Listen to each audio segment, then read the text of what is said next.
pledge allegiance and remain standing. We'll have the first prayer.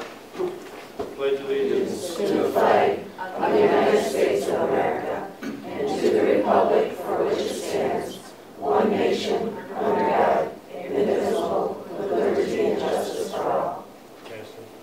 Sorry, Mike. That's right. No problem. Father, we come to you this morning, and I just thank you, Lord, for our commissioners. Thank you for our county. Just we're blessed for living here. I pray, Father, you give them wisdom, guidance as they lead us. We pray this in Christ's name. Amen. Amen.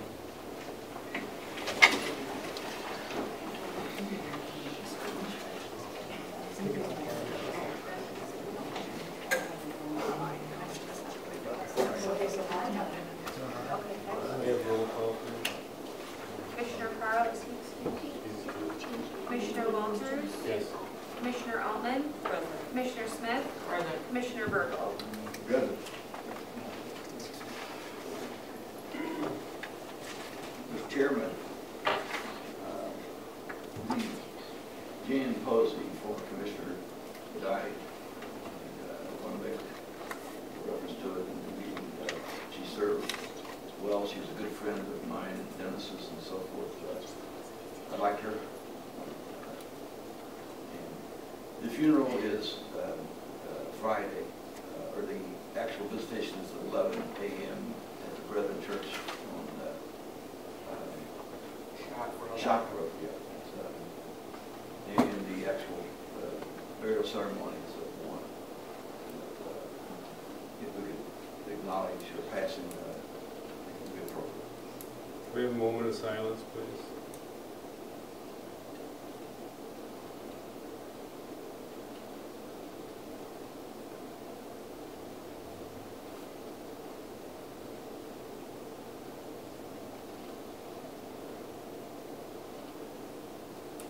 Thank you. Also, did you want to go in on flowers or?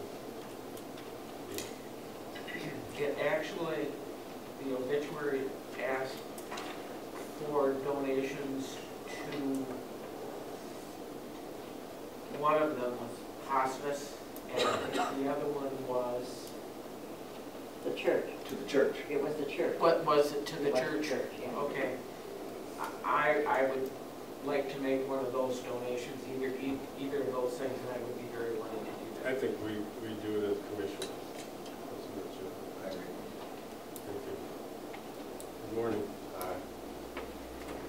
Do you have, I understand you have a question on an airport issue.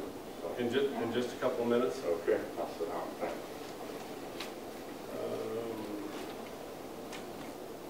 Is there any corrections or additions to the consent agenda?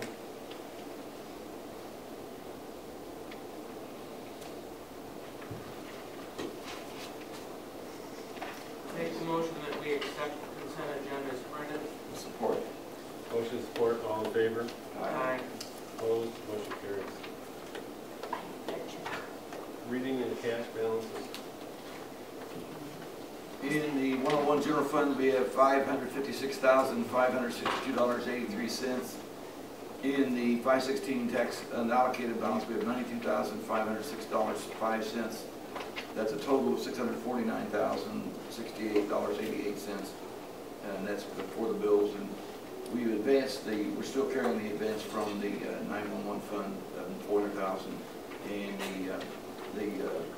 the note that Christie borrowed it for $1,300,000. Those will be redeemed, of course, when some tax bill is received. I also want to mention Dennis Carl. I seen him last week. He's back in the hospital, had pneumonia. He was hoping to get out today. So, evidently he's not here, so he told me he probably wouldn't make it. So. Public comments. Any public comments? Yes, Charlie? I'm Chuck Inman, and I just wanted to introduce myself to the board that I'm running for First District Commissioner on the Republican ticket. Thank you. Yes. State your Come up name. to the table. Yeah. My name is Lisa Lorison, and this is my daughter, Chloe. We are here to speak in support of MSU Extension and the decision of whether to allow a millage for MSU Extension. It's my understanding that MSU Extension has been in Gladwin County since 1917 approximately, so nearly 100 years. And when you think about all the tough economic times that have happened over that last 100 years, the Great Depression comes to mind, a couple of Great Recessions come to mind, a couple of world wars and other wars. So there's been a lot of tumultuous times since MSU Extension has been in Gladwin County. But through it all, the people of Gladwin County have found that there's a lot of value in the services and programs provided by MSU Extension. And when we heard that the last budget passed by the county eliminated funding for MSU Extension, to be frank, I found it pretty unbelievable. When you look at the percentage of the overall budget that's devoted to MSU Extension, and when you look at what we get from the state and federal level for what we invest in MSU Extension, there are very few things in this life where you get more than you pay for, and MSU Extension is one of those things. I feel that that budget did not represent the interests and the values of the people of Gladwin County, and it strikes me that in a democracy, we get to shape the kind of community in which we want to live. As a person who grew up in 4-H and has seen so many benefits of 4-H in my own personal life in terms of developing leadership skills and just giving me something really enriching to do as a child, I really want that experience for my daughter, Chloe. If we have to go to another county, I'm not sure that we could participate in 4-H. I actually rode my horse to the fair last year because we don't have a truck and trailer. It's 12 miles from my house, took me 2.5 hours, but I wanted Chloe to be able to show in 4-H and ride in the fair. I'm not sure I could ride her to Clare or to another county to participate in 4-H. And frankly, I'm not sure I would want to participate in a fair that did not have 4-H. So for me, 4-H is the essential service that MSU Extension provides, but I know there are multiple other services that people in Gladwin County value from MSU Extension. And I just ask this board to give the people of Gladwin County the opportunity to express their appreciation and the value that they find in MSU Extension by allowing us to determine whether to continue funding for Gladwin or for Extension through a millage. Thank you. Thank you. Bob Moffett? Get you real quick. I know you're busy, but it's all about the money, isn't it? We're all struggling. Being honest with you, Terry. I think there's an issue on your agenda this morning that pertains to the airport fuel system that went in about 2 years ago. There's a number in there of around 8,000. That's the total overage for the project. The local match is about $750. The airport has the money and they want to pay that. But we need your permission as far as approval of the resolution so that project can be closed. So we need no money from you today, but we do need your help in closing this out. It was approved by City Council about a week ago. So this is the last step. We can close that out and close the file and move on. Those projects are typically 95% grant. And I'm okay with some of my tax money coming back to help the community. So the total $82.55 will be paid by airport funds? No, 95% of that's paid by MDOT Aviation, which is federal money for transportation. No, that the 5%, about $750, will totally come from the airport fund. We need no money from the county. Okay. Just the way it was written in the contract, it said sponsor jointly and severally $82.55, and it named us as a sponsor. That's why we had questions. Yeah, no, MDOT Aviation has the majority of that, and the airport's picking up $300 a lot. I would support that resolution. Do we want to take this out of the, what we're going to do with it right now? Okay, I have the copy of the documents that Bob was referring to here. And I'll make the motion that we authorize the contract adjustment with the Department of Transportation. You'll second it. Oh, do I make the motion? Pardon me, Mr. Chairman. Motion and second on the roll call. Commissioner Carl has been excused. Commissioner Walters? Yes. Commissioner Altman? Yes. Commissioner Smith? Yes. Commissioner Burgo? Yes. We'll sign that and get a copy down to him. I think we need the originals, and you need to keep a copy of the state. We'll return 2 of the 3 originals when they're done. 3 originals. Yeah, there are 3, and they all go to Lansing, 2 come back, 1 to the city, 1 to the county. Okay. We'll get them down to you. So please take a copy before you let them go, so you have that in your file, so we'll come around when it comes back. Thank you, guys. Thank you. There was another gentleman that had public comment back.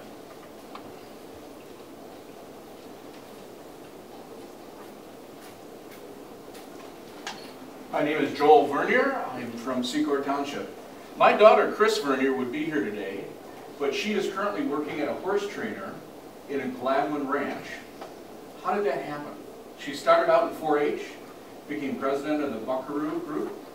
That leadership skills helped her out in high school, where she was National Honor Society, graduated top 12, went on to the University of Findlay, and graduated with honors as a horse trainer.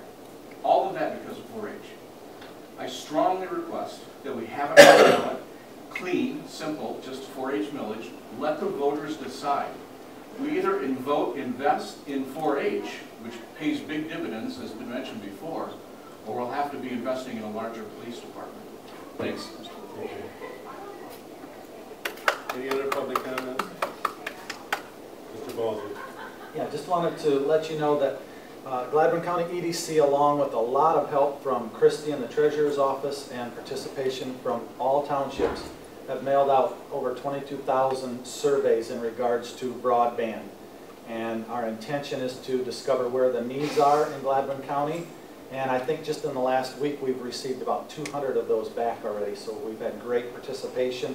But just wanted to let you know so that you can encourage groups as you're out talking to townships and so forth to let's get a good response and we can make a difference and improve our broadband in Gladwin County. And also the EDC and the Chamber of Commerce have teamed up to offer the first ever Gladwin County ORV poker run, and that will be held August 23rd. And it will start and end at the fairgrounds. We'll have at least 5 stops along the way where there will be prizes and cards given and food and gas and all that kind of stuff. So we're looking for at least a couple hundred people for this event, and I really believe that in the next 3 to 5 years we'll have 500 to 1,000 people participating in the ORV event. So anyway, 2 big projects that we're working on, and we're having fun, so looking good. Yes. Broadband, is it going to, I understand Sugar Springs, and who's all going to benefit, what township-wise? Who will benefit? It's looping up through. This survey is to find out where there are needs throughout the entire county. So there might be pockets in Sugar Springs that respond. All these responses will be plotted out on a GIS map so that we can see where there are pockets that we can give to the internet service providers. And then I've already had them questioning, how are the responses coming? Where are the needs? So we really feel that if we show them there's a need anywhere in the county, they're going to fill it, as long as the population is dense enough that it's worth their while. So does that answer your question? There's a return date that they must be back by. Would you give us that? The return date is October 1st. Taxes are due September 14th, I think. And so we're giving them till October 1st, and we'll tabulate them at that time. We're actually starting within the next week or 2 to tabulate those results. We have a digital survey. It's on a SurveyMonkey, and we've gotten about 100 responses on that as well. So we're starting to tabulate them probably next week. Thanks. How many did you say you sent out, Bob? I'm sorry. About 22,000 roughly. Okay, thank you. I didn't catch that part. You're welcome. Okay, we're going to jump ahead. We're going to come back to finance. We'll come back to committee meetings and commissioner reports. Sherry, you're here. I'm going to do your presentation. I'm back before the board today asking you to approve Gladwin County placing the millage proposal on the November ballot.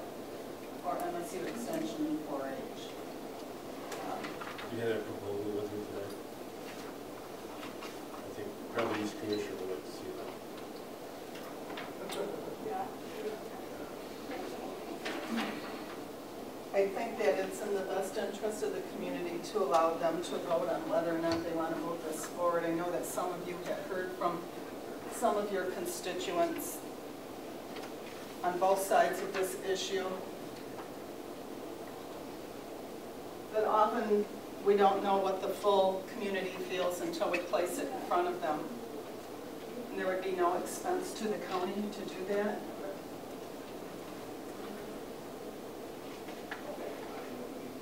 This would help assure that MSU Extension 4-H can stay in this county for 5 years. And that the board wouldn't have to come up with any money from their general fund to be able to do that.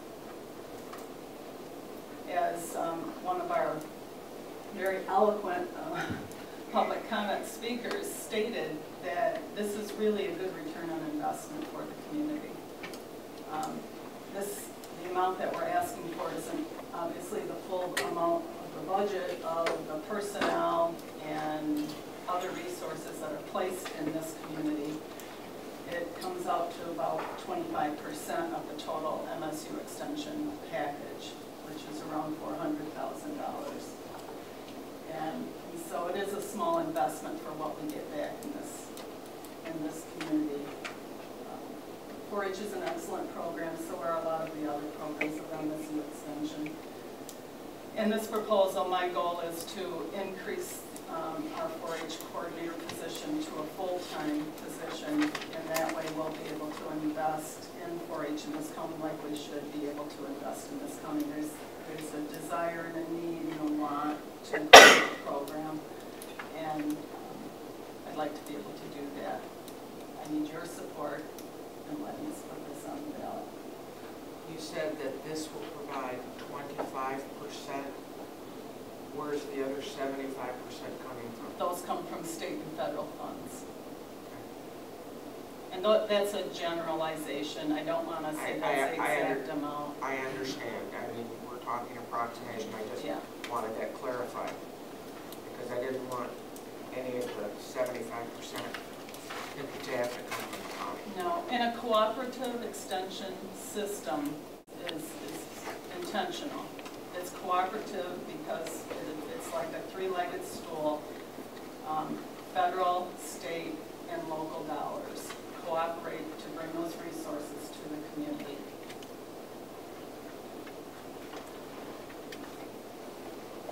I would offer that we'll take as soon as we do this. Is there a second? Or Second. Motion and second, we have a roll call. Well, I have a question before we go on, and who wrote the language here?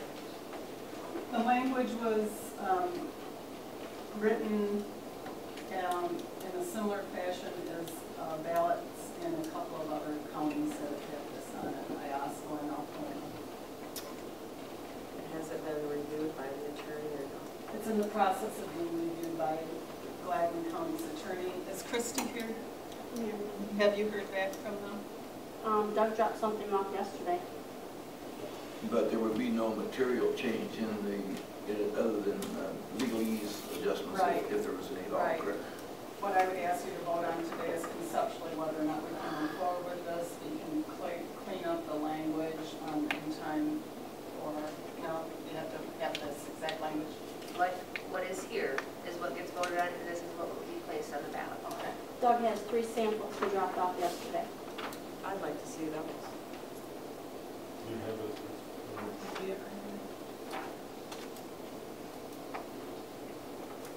I know there was a question about whether or not we needed to put the wording for the amount that gets collected by the LDFAs or the DDAs.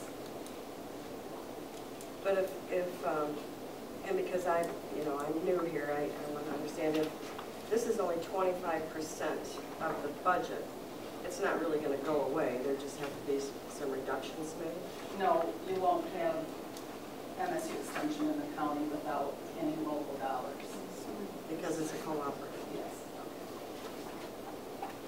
And what you just point out, Plan B, what will happen should the public reject this millage, Chair? Close it, right? Yeah, We'll have to close the office, unless we can figure out another way to lose come the up with it. secretary, we lose certain. That's correct. I have several educators, two educators on staff, and I would be moving them to other counties. I'm not sure what would happen with this other staff in the county. Can I see what you're looking at? Is there another copy?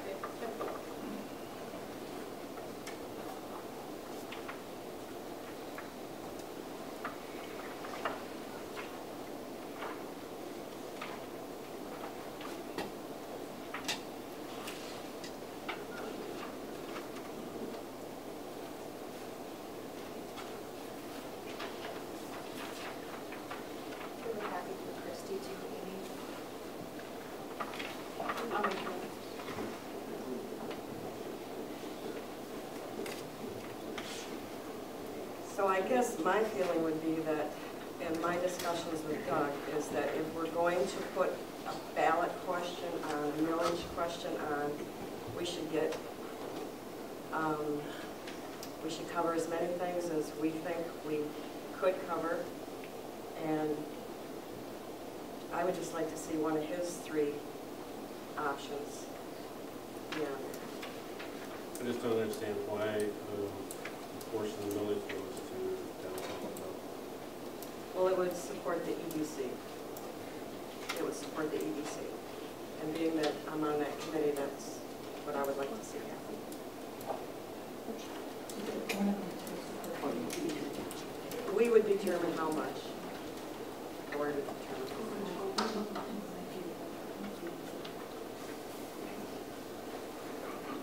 I think what they're talking about, Christie, correct me, we'll actually raise 102, but the portion that the county actually realizes after the DDA in Renaissance Zone would be less than that.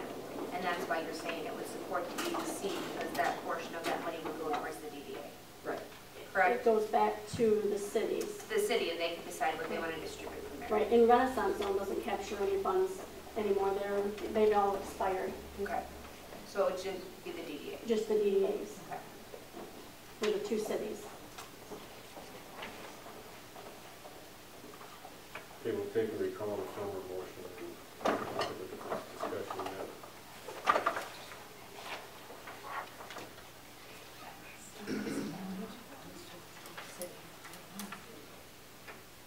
Are you withdrawing your support also, Don, for right now? I hear you. Are you withdrawing your support right now? Yeah, this, Also? Okay. because what Doug's saying here is that he's going to have that recapture language that we didn't get enough detail on that, but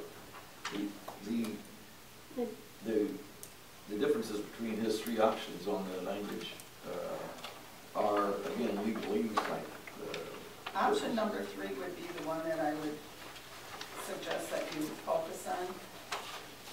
It explains the purpose of providing funding for youth development services, 4-H, agriculture, and business services, and other services provided by Michigan State University. Every one of them has the note on there about a portion of the millages being captured for both the Gladwin and the Beaverton DDA. And this is something that attorneys are feeling needs to be disclosed to the voters, as was stated earlier. Even though a .11 of a mill would collect approximately $102,188, all of that would not become available for the use of MSU Extension because of the DDA capture. It would be $101,125. That's pretty standard. I mean, that happens when you have a DDA. That's the purpose of a DDA. And Doug thought that language should be on the ballot, so it recognizes that a portion of that is captured.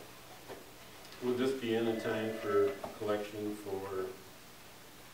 Yeah, by using the years 2014 to 2018, we would be able to place it on the winter tax bill. Is that correct? Yes.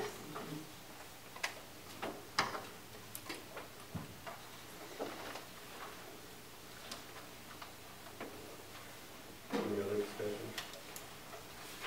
Well, I just, if it's going to pass, it'll pass, and if it doesn't, it doesn't. I don't think the language will make that much difference, but I just think it'll give us an option to help support the EDC. Do you have a third plan? Well, we've had some discussion about what we would do, but no, I mean, this is the best plan, I believe.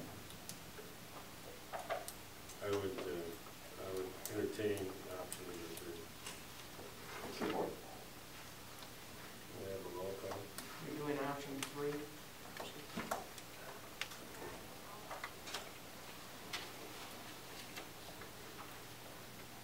Commissioner Walters? Yes. Commissioner Altman? Yes. Commissioner Smith? Because of the direction of my constituents and their adamancy, I cannot vote my own personal view. I'm following their direction, I'm voting no. Commissioner Burgo? Yes. We're gonna go. So it's option 3. Option 3. I appreciate all of your support. And we know it's very important education-wise. I'm your constituent. And like I say, if we need to go over anything of this, we'll get with you. Yeah, I would like to have your support as we move forward to November. I think that that's going to be important. You know, the other thing that the public needs to understand is the county always has the authority to levy up to this amount. And so if we find that we don't have to levy this entire amount, we won't. And it will be put to excellent use in this community. It's an economic development tool, it really is. I think it's very important. The skills that we teach our youth and the other groups that we work with is very important to this community. Very important campaign. Yes, it is. Thank you. Okay, go back to finance reports. Mr. Burgos. Okay. We've got a pretty extensive list to cover, guys, but interrupt me if you have questions. The Deputy Garrett Salter has submitted his resignation effective July the 6th, and we need the authorization to allow for the payment of his paid time off hours that total, he's got 216 of them that will be paid from the 101-301-705 line budget item, $4,503.60. And he also has holiday hours of 36 hours payable from the 101-301-706 005, that's $750.60. I'll make the motion that we allow the clerk to pay the balances according to the union contract. Second. Second. Motion second, all in favor? Aye. Opposed, motion carries. Okay, excuse me, Sue Walker, administrative assistant, has requested a payment of 72 hours of the paid time off time, and I'll make the motion to authorize that payment of $1,290.24 from the 101-351-706 line budget item. It's on her anniversary date, is when it'll be effective. Support. Motion support, all in favor? Aye. Aye. Opposed, motion carries. Okay. Under Sheriff Ray Hartwell has requested authorization to order ammunition for his agency. The total price being $1,219.50, and that can be, we're going to have to pay it from two budget item lines. $426 from the 101-301-728, and $793.50 from the 285-000-804 000 line item, and I'll make the motion to authorize that payment. Support. Motion support, all in favor? Aye. Opposed, motion carries. Okay, we have a, this is back to the airport again on the fuel farm grant issue. We sent the letter to the airport board that we could only pay the original contract amount of $84, but apparently that now has been changed from what Moffett was saying. So So at this point, we already made the motion to support signing it, so we're all set there. Okay.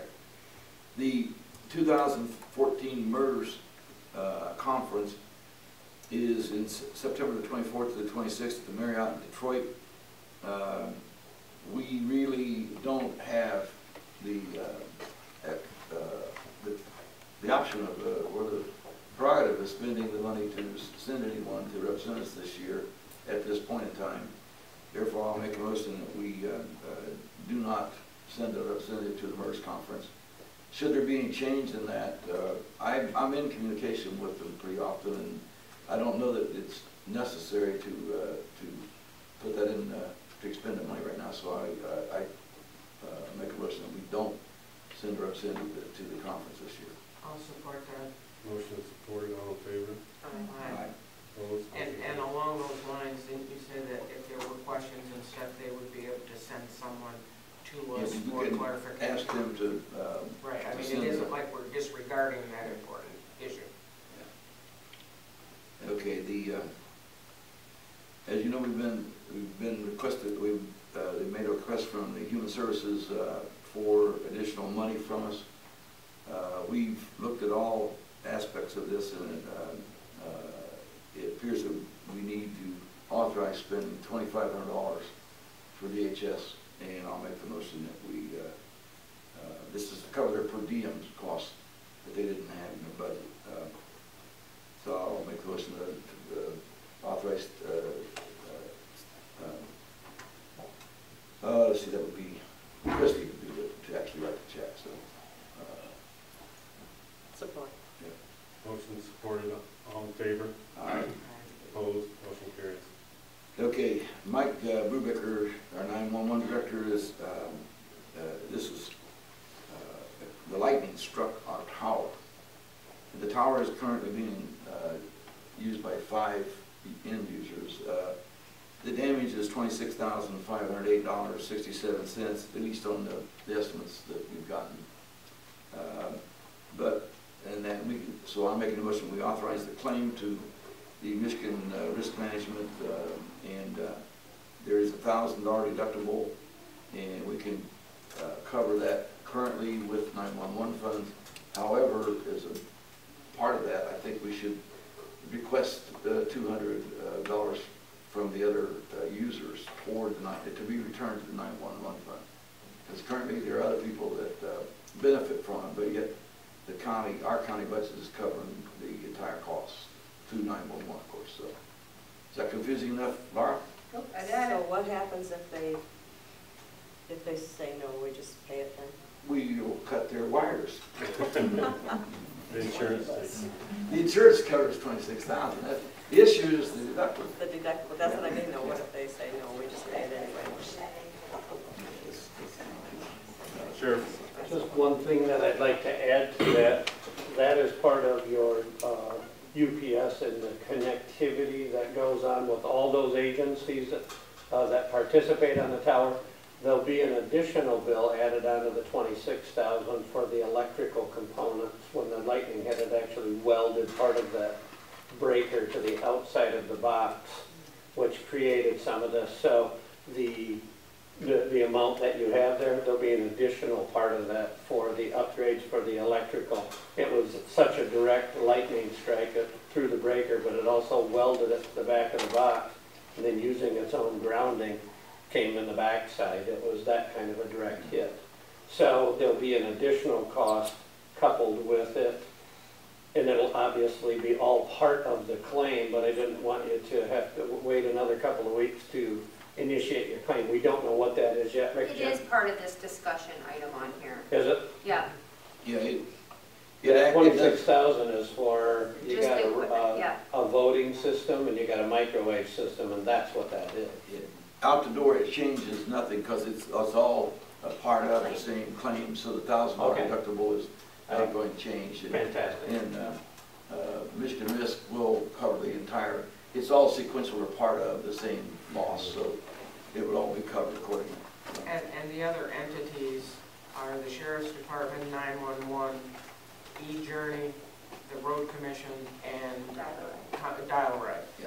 And Ryan, now the only people that have contracts that say that I can bill them is County Road and Dial Ride. eJourney we can't because they're providing us a service in lieu of lease. And then Sheriff's Department obviously is general fund money, and what was the other one? 911 general fund money.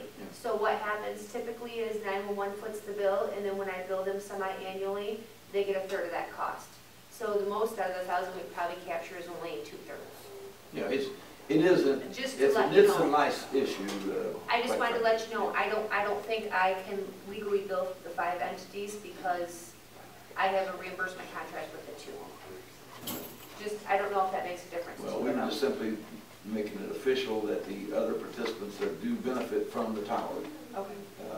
And they will be asked. Yeah. And, Or billed. Yeah. Okay, that's how I typically bill. I don't know if you want me to do something different. Okay. It's really not it's a pecun type thing, no big deal.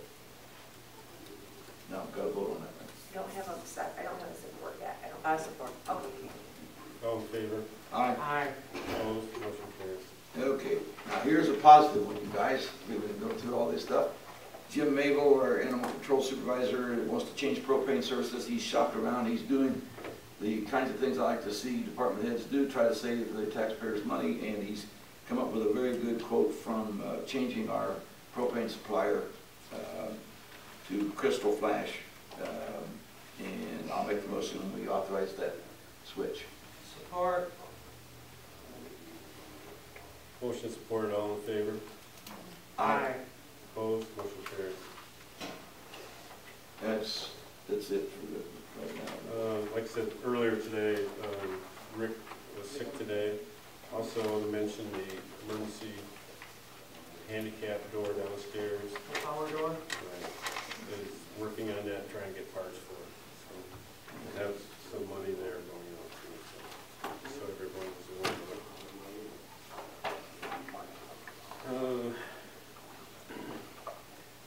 We never approved the minutes of last board meeting, June 24th. I make a motion that we approve the board minutes as approved for June 24th. Support.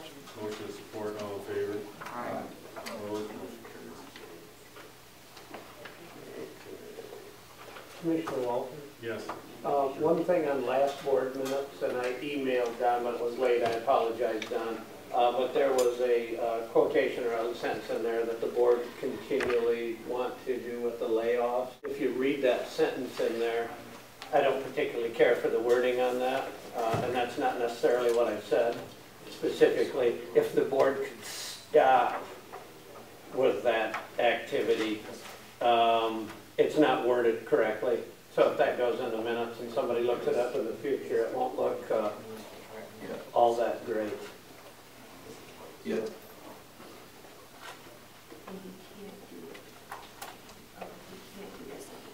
So this should say can't. So it should say can't. Cannot. Correct. Okay. I can't do that, and I'd appreciate if the board would stop the thing. So if you could make those, they're like little minute things, You but just need to call somebody me will up. look at those later on. Thank You you. can call me on that and I'll fix it, and that way it's Oh. good changes. Okay, thanks. When Thank I you. read it, I said, Mike an email, I says, do you really want to say it that way? Yeah. Other than adjustments. But he said back a nasty. So we're going to approve with that change. That's correct. Okay, as long as you guys are good with that. Yes. Yeah. I didn't bring that up, I did not. I apologize. Okay. Do you have anything else, Commissioner Burton? Oh, no, that covers it. You want to do committee reports? Yeah, I can, when my turn comes. You ready? Go ahead. Okay, I had Amy make copies of the Central Michigan Health Department's annual budget, and that meeting was last week, and it's strictly for your information in understanding the overall thing, in as much as we've got a substantial financial involvement with the Central Michigan Health Department. But these are the numbers, and that's when I've got the final number. We've got a 16.5% increase on their health insurance starting October 1st. And that's why I've been pointing out that our premiums at this point, we need to plan for about 25% increase in healthcare as of January.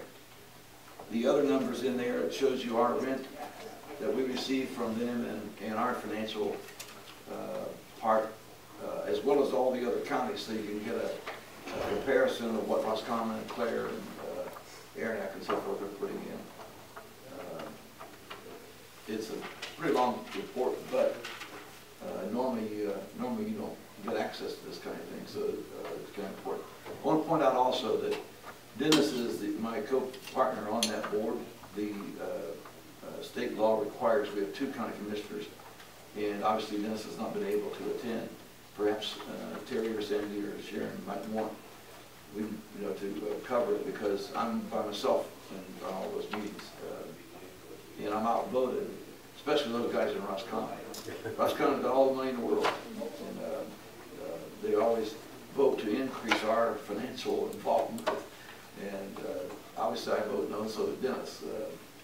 As you can see on there, the details on our fees for well permits, drain field permits, restaurant, food handling and so forth are involved, so you know the details there as well. When are those meetings done? They meet once a month before the board meeting. I go there every 2 weeks on one of the personnel and finance committees. So, the actual date is the 3rd Wednesday, I think. In a sec.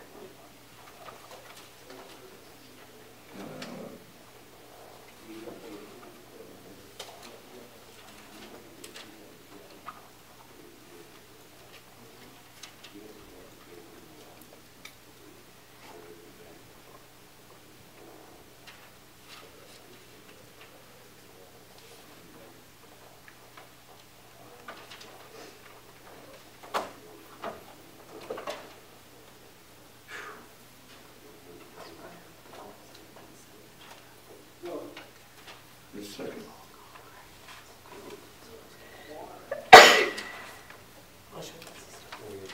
Yeah, it's the 3rd Wednesdays. That's the board meeting at 4 o'clock. The actual board meetings only last about an hour. I spend most of my time in the finance and personnel committee meetings.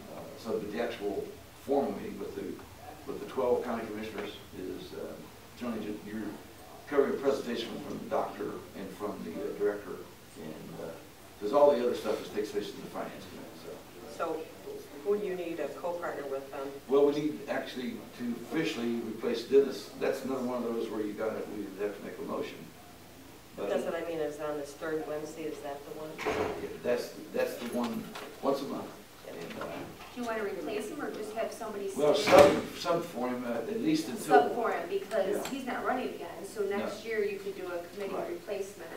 Right, sub for him would solve the problem. Because, like I said, there's 2 from Aranac, 2 from Glavin, 2 from Roscommon, and some of those discussions about money, I'm outvoted. So we need our 2 votes from Glavin to be on there. So, is there anyone interested in... I don't have anything going on Wednesday afternoons.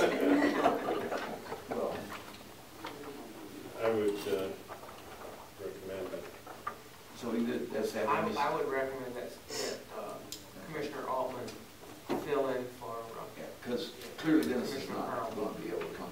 That's a major drive for him to go to. It's over Harrison. We meet at Harrison Courthouse. So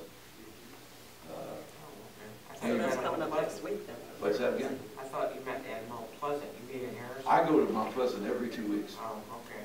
That's good. That's to do the payroll, the bills, and that kind of stuff. Yeah. But Dennis was, when Dennis and I did the union negotiations 2 years ago by ourselves with Teamsters. So we'll need to keep that in mind too, because we actually have to, that part of it. I don't know why those guys abstained to Dennis and me and George Green, the 3 of us were actually the ones that conducted it. So. And they asked for 555, we gave them 110. How's that? And so Sandy, you're going to fill in. Thank you. I'll fill in for Dennis. Yep. And was there any, oh, On that report, if you had questions about that when you've gone over it, give me a shout. As you know, they pay us $85,000 a year rent, and they lobby me regularly to give them the building free. And I said, you only get things free from the federal government. You do not get them from local government. In other words, that building's a valuable asset, and if our economy were in a better condition, we should even consider doing something different there. But the way it is now, I looked at that, there's no market to make any changes on it at this time. So.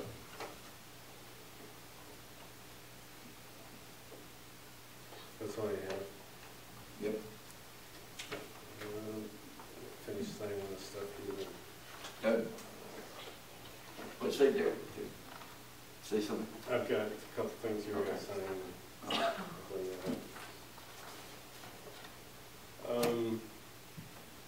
Mr. Altman, you want to go ahead? I gave you all a flyer. I attended the Michigan Works meeting in West Branch on the 27th, and I brought back a flyer for everybody that kind of highlights a little bit of all that. The 30th, I think we all attended the Council of Local Government in Secord Township. And then on the 1st, I attended a broadband meeting with Bob Balzer, but he's kind of went over the survey information that's due October 1st for you. On the 3rd of July, we all attended the Committee of the Whole on Finance here. And then I participated in the July 4th parade in Billings Township. That's all I have. Commissioner Smith? I attended the County Affairs meeting on the 25th. There was much discussion on all the townships going together for a countywide mosquito control possibility. Looked at the ones who are currently doing mosquito control and whether or not that was interested. There was a lot of discussion, and I'm sure that there will be some follow-up kinds of discussions from what came out of that meeting, and that, and also then that all the roads are open for ORV. That was part of the county affairs. I attended the Buckeye Township meeting on the 25th and was given very strong wording on how I was not to support, I don't think that's right, anyway, my brain's not thinking, the MSU proposal at that Buckeye Township meeting. Attended the Council of Local Government on the 30th along with everyone else. Got a lot of information about the hazardous waste collection that's scheduled for August 23rd, and the next Council of Local Government will be at Clinette Township Hall on the 25th. The Committee of Whole for Finance had a great time at the Beaverton Parade and would like to extend my congratulations to Sheriff Shea for, as Commissioner Burgle said, for being fortunate enough to marry a really, really good-looking woman, so that his daughter now is currently Miss Beaverton, his second daughter, to rule for the next year. They did a good choice, and it was great fun. Thank you. Terry, I missed one thing I need to bring up. Magistrate Greer, on this Supreme Court ruling on the fees, we have never publicly addressed that. But according to this, we need to authorize the courts to make that change? There's nothing that you need to do. Okay. So this thing says here we're supposed to clarify the board meeting and advise the courts to waive the fees. That's not accurate then, right? That's not for me. I don't know what. Yeah, this was handwritten then. The email was from you to us. I handwrote that, but that's why I put a question mark by it. Oh, okay. So if you want, I can address it briefly. I'm going to talk to Joel Johnson later on. Because this impacts what Mike does in well, not just our court, but yes. Approximately 3 weeks ago, the Michigan Supreme Court, in a sort of surprising decision, ruled that the courts can't assess costs that aren't statutorily allowed. Basically, the courts can't assess costs that they need to fund the courts. And so that's going to have a significant impact. At this point in time, within the district court, our budget, projected budget for this year was $250,000 for court costs. Part of that is civil infractions, which aren't being changed, but probably 100 to 150,000 of that is going to be out of our other criminal cases, which are ones that we're not going to be able to assess. We're going to be talking MAC, I know, MAC, the Michigan Association of Counties, I know is involved. Some of the judges are hopeful that what's going to happen when the legislators come back into session in September is that they're going to pass a bill that would allow courts then to, assess costs. If that doesn't happen, it's not going to have an immediate impact other than from this point forward, I guess, that we're not going to be able to add, court costs in, except for things like costs of prosecution are allowed in some types of cases. Not money that comes back to the court, but basically costs that go to other agencies. Prior assessments are going to be able to continue. So people that owe us money, from last year, we're still going to be collecting those, so that there's still going to be some money coming in, but it's going to make a drastic change, if it can't be remedied within the next couple months. Like I say, even then, there's going to be a couple months that there's going to be some problems. Thanks. Thank you. That's all. That's what I figure we better officially look at this because of the nature of what's going on. I've got a contract from CCCT that we need to approve. It's for 2006, 7, and 8, and 9 that we need to take and approve. It's staying the same. I don't know. Do you have a copy of that at all? Probably not. Yeah. I need authorization to sign that. There's 3 of them, so you need to do each one separate. So call out which project you're doing first. 5309.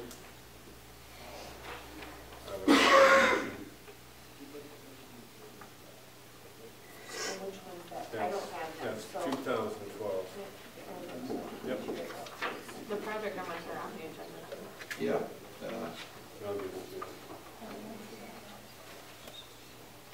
Okay, so you're motioning on this one. Okay. I'll make that motion in a second. We'll have a roll call. You want a roll call on it? Yeah, is there a resolution that goes with this? Yep. There's like 3 resolutions.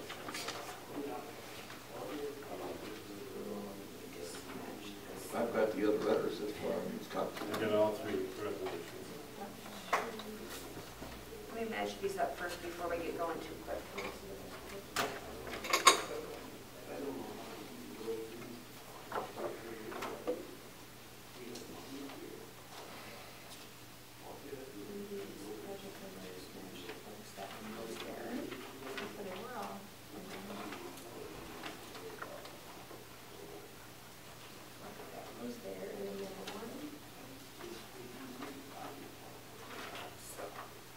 All right, so proceeding on fiscal year 2012, project number 119533, motion support, so roll call on that. Commissioner Altman? Yes. Commissioner Smith? Yes. Commissioner Burkle? Yes. Commissioner Carl's excused, and Commissioner Walters? Yes. Okay, just gonna break this down. All right.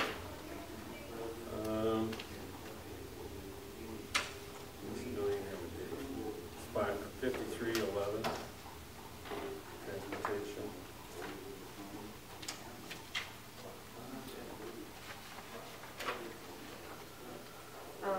Fiscal year 2011, and this is project number 113144. Okay, does anybody want a motion on that? I'll make it. I'll make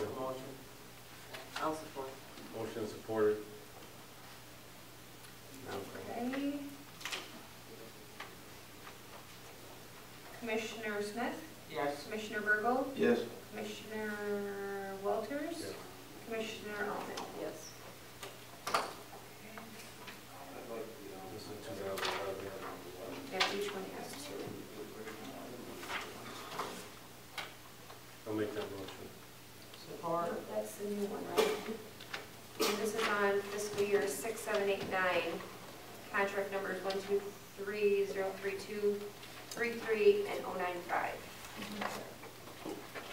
And motion voters? I made that motion. Okay. Thank you. Starting with Commissioner Burgle this time. Yes. Commissioner Walters? Yes. Commissioner Altman? Yes. Commissioner Smith? Yes.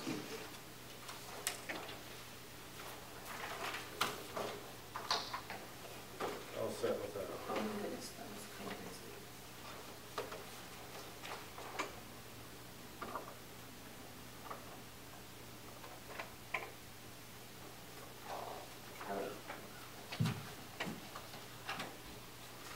You're good? Yep, you're good. Thank you. My report, I think everyone got a copy of Chuck Mullins, the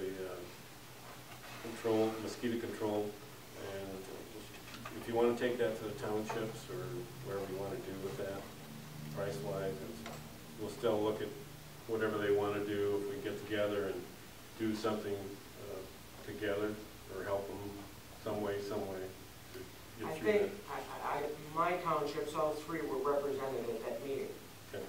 And so I think it would be good if the rest of us would take that discussion in case, because we have the list of the people who were here that attended that meeting. There was a sign-in sheet. And so if one of your townships was not represented, take that information to them and then perhaps another month or so we can have another county affairs meeting and look at that possible discussion. I know A copy of that was mailed out to all of them yesterday. Sage was interested in this, so I'll get with them. Veterans, and a veterans meeting this next end of this month.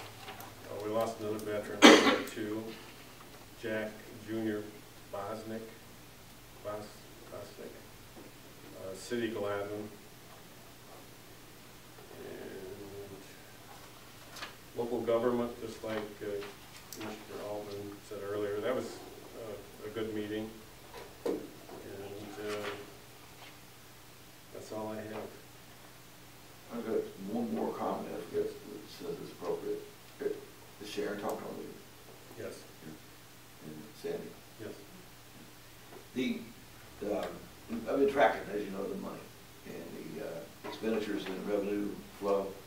Here's an improvement number from June 13 compared to June 14. We are about $200,000 in better condition than we were a year ago. And what that, the reason for it is it reflects the budget cuts that we made previously. So they're beginning to show up now.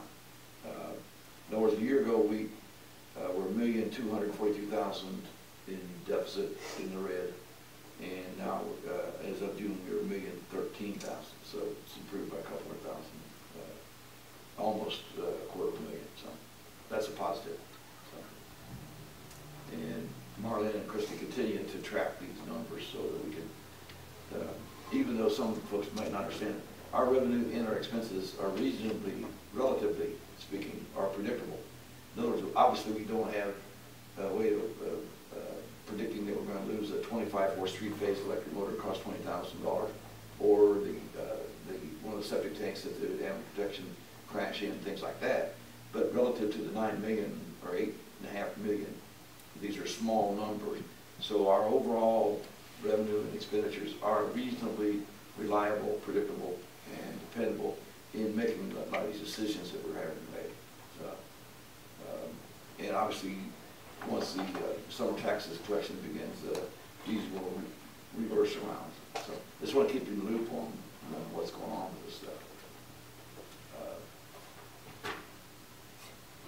That's it. recommendations that we carry through with this date and time for the cutbacks, or?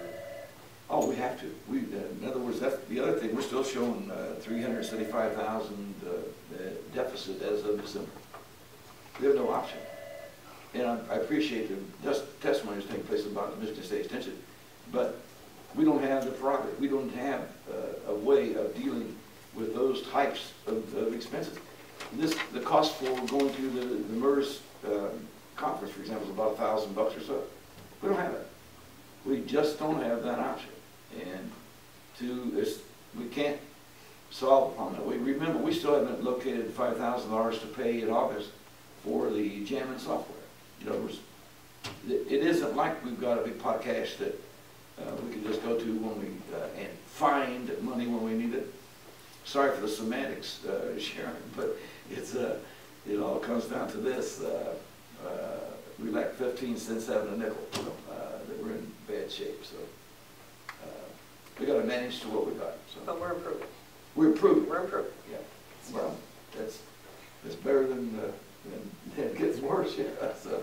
So is your recommendation the next meeting, Oh, we finance need meeting to. that we take and? If we need to send the pig slips, but that's the way. If the department heads don't want to do it, we'll do it. We have to.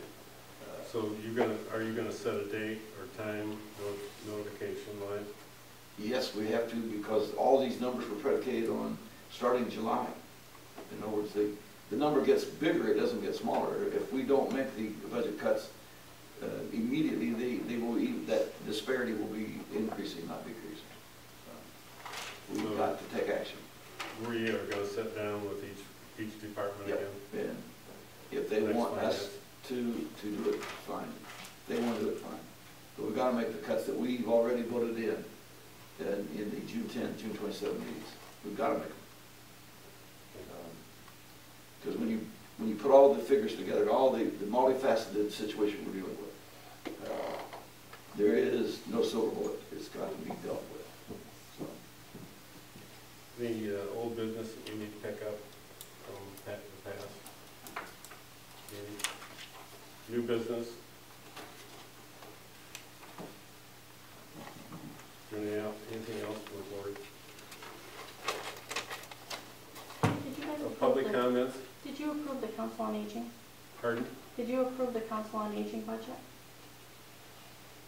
That was under the consent agenda that they approved.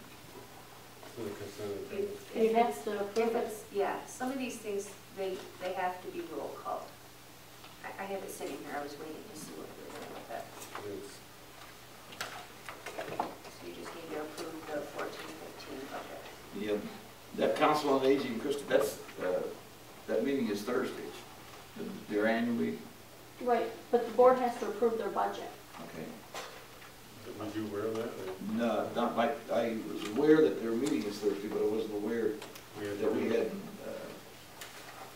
But they just sent that to us, you know. We got 1 day notice, so. She gave that to you at the finance meeting. Oh, is that the same one then? Yes. Okay. Yeah. But I don't have it in here.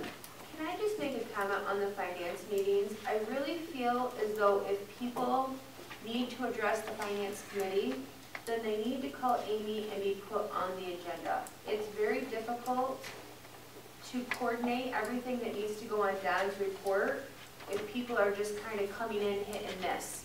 Or if the board doesn't even know what they're going to be listening to, is very difficult. We had one person on the agenda last Thursday and 4 people spoke. I mean, it's no different than meeting in the back room with the board. If you're going to be addressing the committee, it's the same thing. You need to call Amy, you need to get on the agenda and what you're speaking about. That way, it's easier for me to compile what Don needs to address at the board meeting. I just feel like everything was very hodgepodge because people are just showing up and throwing stuff. I mean, that's not how the old finance meetings worked. It shouldn't be how these finance meetings work. But that's only my opinion. Well, since we all are working to have total understanding, I think Laura has a very valid point. But like, you know, these resolutions and this, I mean, these all should have, this should have been on Don's report. Correct. And these should have been listed as action items. So, and these first time I've seen these today, so. I haven't seen them at all. And that's what I'm saying, it's not an effective way. I mean, before, they would be on the finance agenda, they'd come in, we'd review them, they'd tell us what it was, and then we'd know when we came out here what we were dealing with. Is this something that has to be done today? Or can I think it does have to be acted on. Extra copy for you, but that's what she gave everybody. But she didn't come to finance, that's the problem. So No, she none of called you back. knew what was going on. I mean, she just showed up and, Last minute. and I'm talking about department heads too, I'm not just talking about outside agencies, I'm talking about, But Josh was with then I will address him later. her. Okay, So we need to go ahead and move this. yes, we need to make the motion, and I'll make the motion to, or is it a resolution, Clark? Not a resolution, Okay, but it should be, but it can be roll call. Okay. To approve the Council on Aging's This roll call. budget. Okay, I would like to see a copy of it before I vote. Yeah, I can see it. Is that the one? That's what I'm saying, they need it, I mean, it's no different than other finance meetings.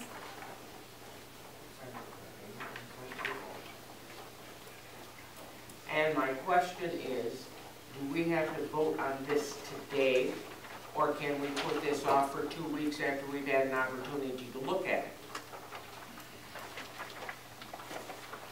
That's a damn good question. Their budget year is September 30th. But they have I'm sorry, submissions to the state October that they 1st have. through September, they have to submit that.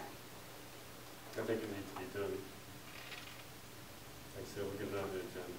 Next, anybody comes in, we'll get it on the agenda. Like I say, a lot of people pop in, back and forth, so. I mean, if we're doing it as a committee of the whole, they need to understand that it's a committee of the whole. Yeah, because Everybody needs to listen to what's going on. I'm sitting here, out of the loop on the exact So I think a memo, protocol. memo needs to be sent definitely to all the department heads, because we had 4 department heads that spoke that weren't even on the agenda. And then the outside entities that we normally meet with also need to receive that, so. It might, So we're not gonna vote on this today, then we're gonna Apparently. take a look at it. I would. I think, because they have state deadlines. They're coming up to the end of their budget year and their reports that they have to get I to the would move state. that we go ahead and do this. I'll support. Motion and support. And we have 5 minutes so I can look this over. Sure. Thank you. The Council on Aging, their annual meeting is in Bay City Thursday, and that's what this is probably, why they need this. But they, like Laura said, we should have had more time to evaluate and study the thing before we had the next call.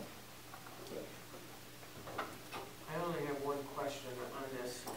I can figure out all the rest of them and kind of thing, but on the expenditures, they have a listing for communication.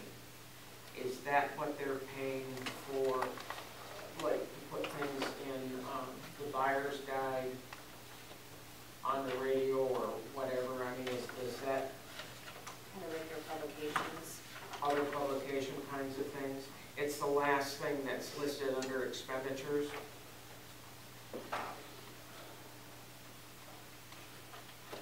And I see it's the same for the case coordination and support, for the personal care, and for the homemaking, and for the respite care, and the senior staff, but those, for the cost of that is exactly the same. I'm assuming that would be, Some of them, they may be cell phones. There could be cell phones to their staff too, on communication. I didn't ask her the question on that one. When, yeah, I mean, that's the only, I can understand all of the and it isn't that I have any objection to that, it's that I just would be interested because I didn't see anything in their description as to what that was for, so. You could call her and ask her. Well, it's not a major amount of money. No, it's not a substantial amount of money, but I would, if someone has contact with them and would be interested to just to have that for particular thing clarified because everything else is very easily understood. And that's the only question that I have. And as I remember in the conversations with her when we were, she put an emphasis more on their home delivered meals and all that than she did. And having ridden with a dial-a-ride driver, or not a dial-a-ride, but a Meals on Wheels driver. Yeah. It opened my eyes and gave me a full understanding of what the need for that would be. I have no problem, Commissioner Walters, that I make a motion that we approve. There's a motion. The motion's on the floor. Call the question. Call a question. We're back to Commissioner Crowell. He's been excused. Commissioner Walters? Yes. Commissioner Altman? Yes. Commissioner Smith? Yes. Commissioner Gergel? Yes.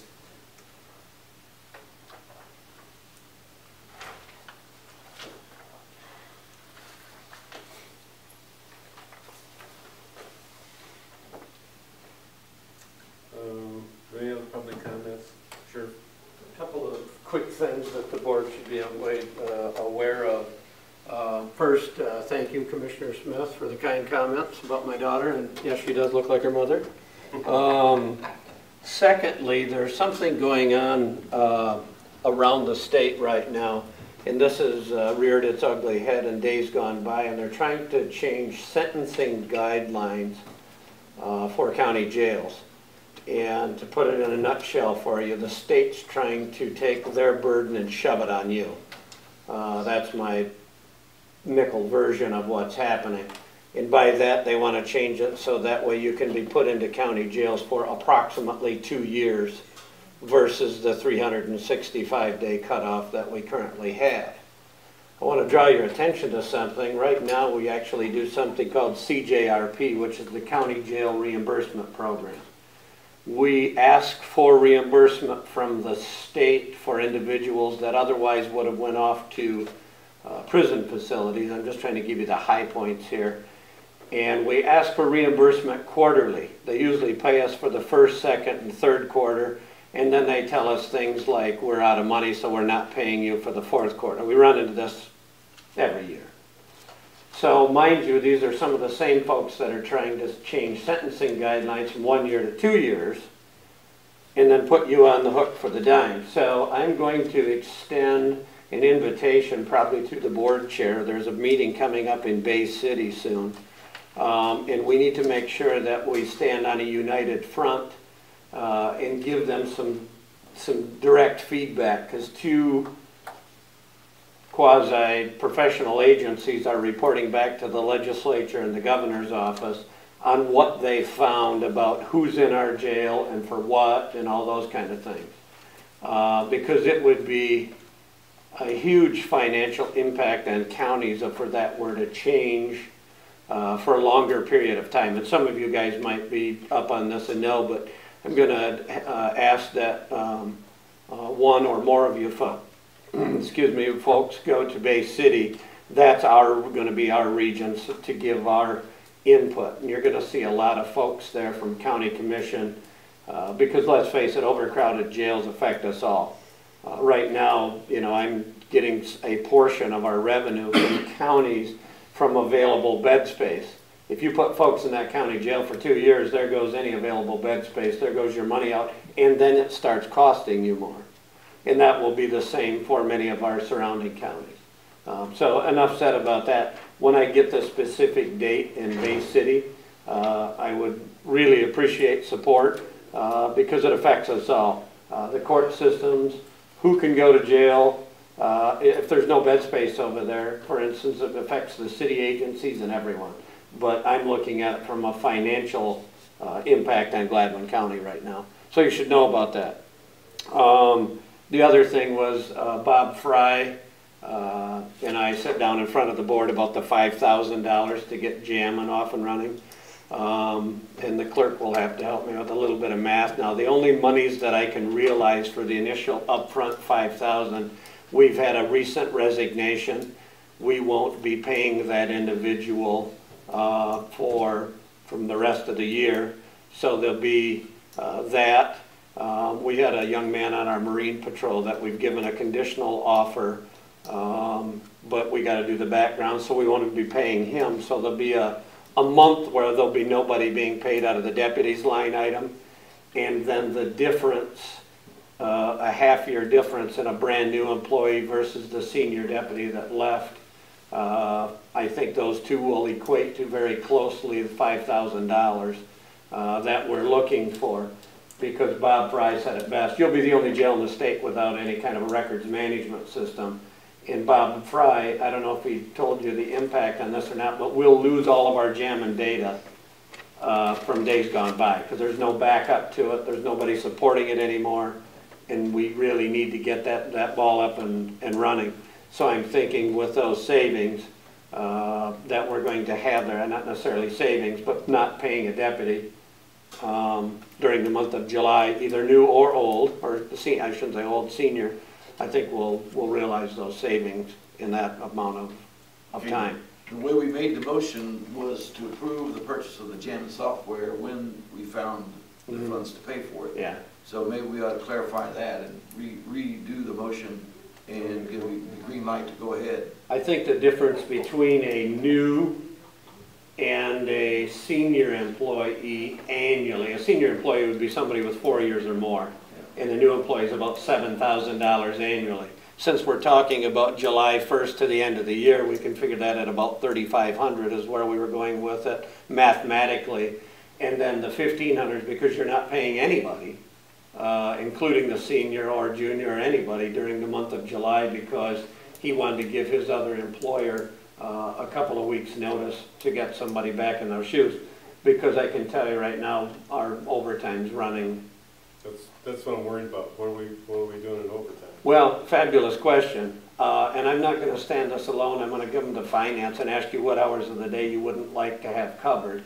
So when we have issues, you're not, you know what I mean? I'm just trying to keep two people working. Policy dictate, and who cares about my policy? Obviously, they're written for a reason. The primary reason is so that those guys can go back to their family. So at the end of the day, we have to find out what hours of the day you wouldn't like to have covered, because it's not fair. Right now, I've got it down to where there's only one guy many times working days, and either me or the lieutenant or the, well, we just talked to the treasurer, the detective's doing the second road guy. That's who you're down to. Neither here nor there. Another problem altogether. Within the next, probably next finance, we're going to have to sit down with all departments on what are being cut and what's being taken place. And I think that'd be a good discussion then.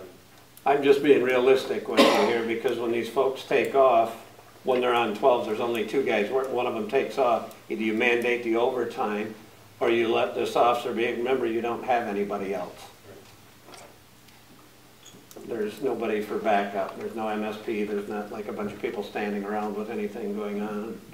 I'm in Bay City with you. We mentioned just forfeiture money or whatever we can come up with to... Yeah, well, that was part of what I was going to do after we get done with that drug forfeiture housing, but we're already asked for a budget reduction, so between that and whatever this doesn't cover on our jamming, you need to have your jamming soft. You'd be the only jail in the state without it. And there's some built-in reporting requirements there.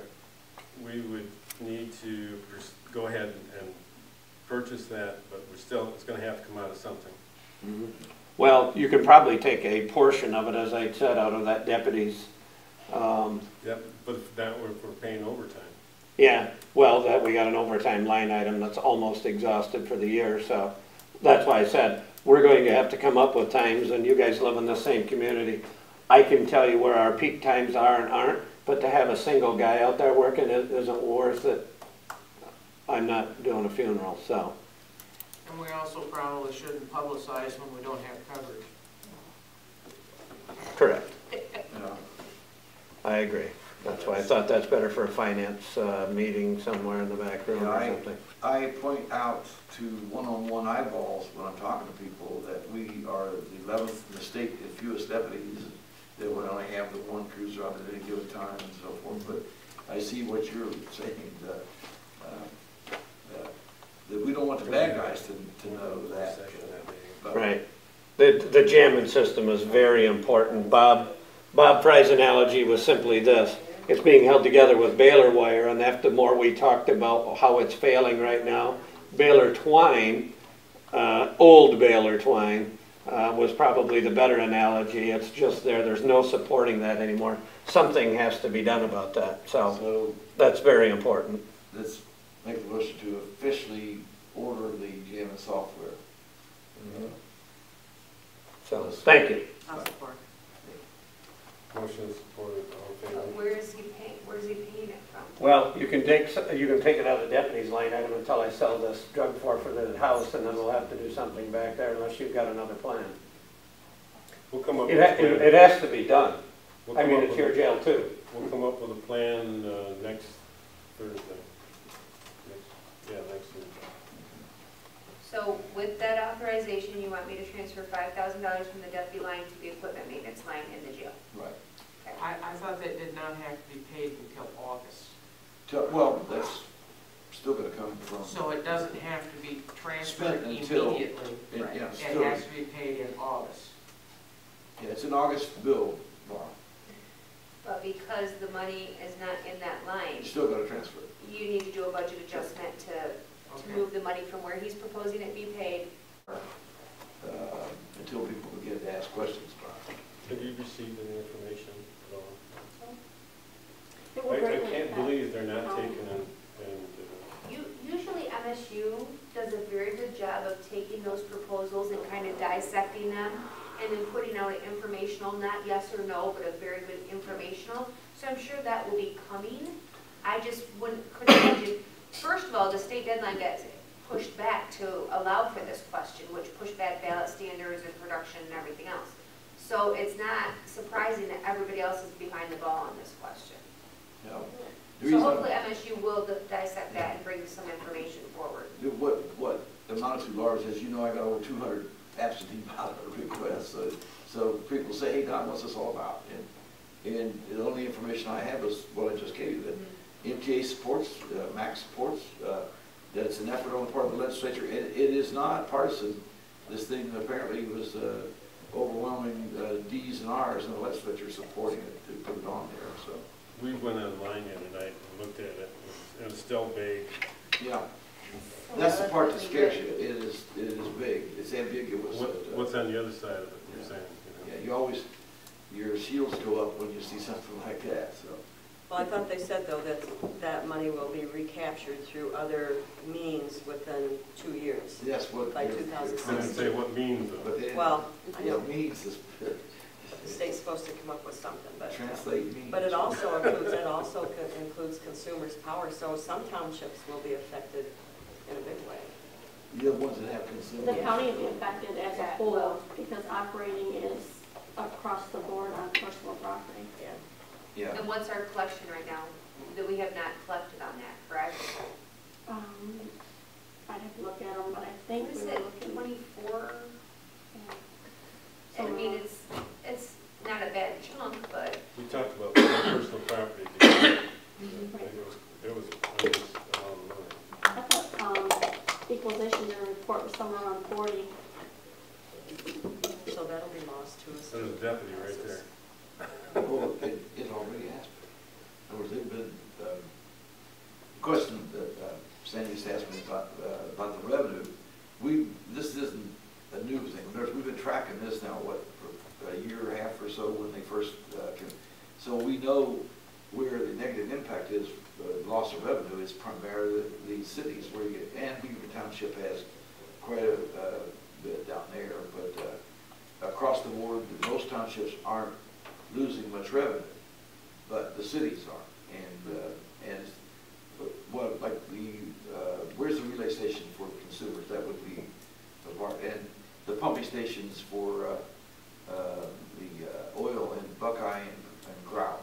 Those are considered taxable under personal property because the well is. So, but I looked at the numbers and they're not a large loss there, but it is across the board. But what they're attempting to do is replace it. And I don't have any more than that because nobody. I've talked to the legislative assistants down, and nobody seems to know exactly what's going on. But yet, that scares me when you can't get a black and white, succinct answer to straightforward question, what's going on? You know? But like Laura said, maybe the MSU or whoever will come up with a more comprehensive explanation of what goes on.